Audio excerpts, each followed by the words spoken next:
This is by the Globe and Mail people, an article which is quite interesting. So, the grandmother of Jack and Lily Sullivan calls for public inquiry into the children's disappearance. And this was by Greg Mercer and Lindsay Jones, published yesterday, about 13 hours ago, people. So Belynda Gray, the paternal grandmother of Jack and Lily Sullivan, who remained missing since May the 2nd, flipping heck, that time flies, looks at one of the last flyers the family posted around the community. So let's get straight into it. So the grandmother of Jack and Lily Sullivan, two Nova Scotia children who have been missing since May, is calling for public inquiry into the disappearance.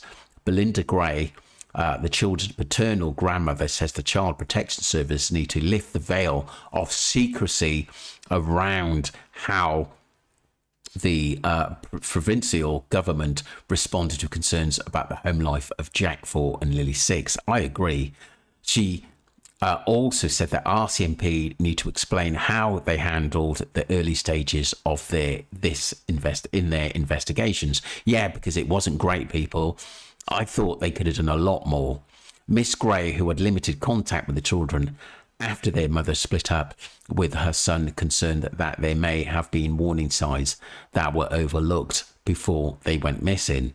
The Globe and Mail has previously reported that the child protection worker visited the children home in Lansdowne, NS, in the months before their disappearance, after concerns were raised by someone at their school.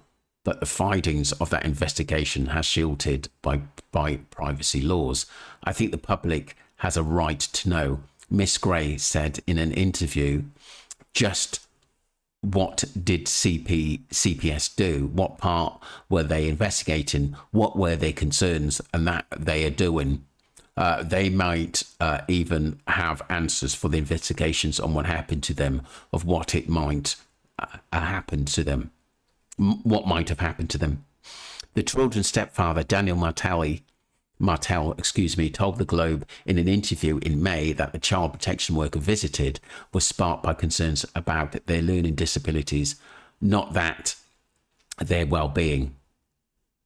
Last week, the Globe published a story in which Mr. Martel said a bruise on Jack's face, seen in widely circulated photos, was caused by his sister. He did not respond to the questions about another photo of Jack with a black eye on a glass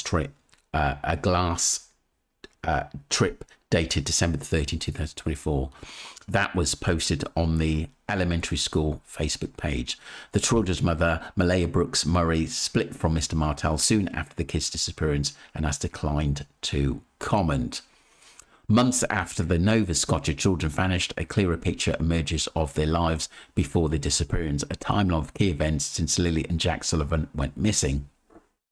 The RCMP have acknowledged investigations like this take a long time and can be difficult for families seeking answers, and said they have committed a significant resources to solving the case. The Mounties have consistently said they have not uncovered any evidence the children were abducted. I can't say it, abducted, stand by a decision not to issue an Amber Alert when the children first went missing. Staff Sergeant Rob McCammon from the RCMP's Major Crime and Behavioural Sciences Unit said the investigation remains very active and intensive, and any information that could help police is being meticulously scrutinised, prioritised and actioned to ensure nothing is missed. We continue to engage every resource available to help locate Lily and Jack and determine the circumstances of their disappearance, he says. Documents released to the Globe through a Freedom of Information request show that on May the 2nd, the same day the children were reported missing, a manager in Nova Scotia Child's Protection Department wrote an internal memo about the kids for senior government bureaucrats. That document was shared all the way up to the Deputy Minister for Community Services, Craig Beaton, the records show. More than 2 weeks later, on May the 20th, the same manager produced another longer memo about the children that was also shared with her bosses. The content of those memos are entirely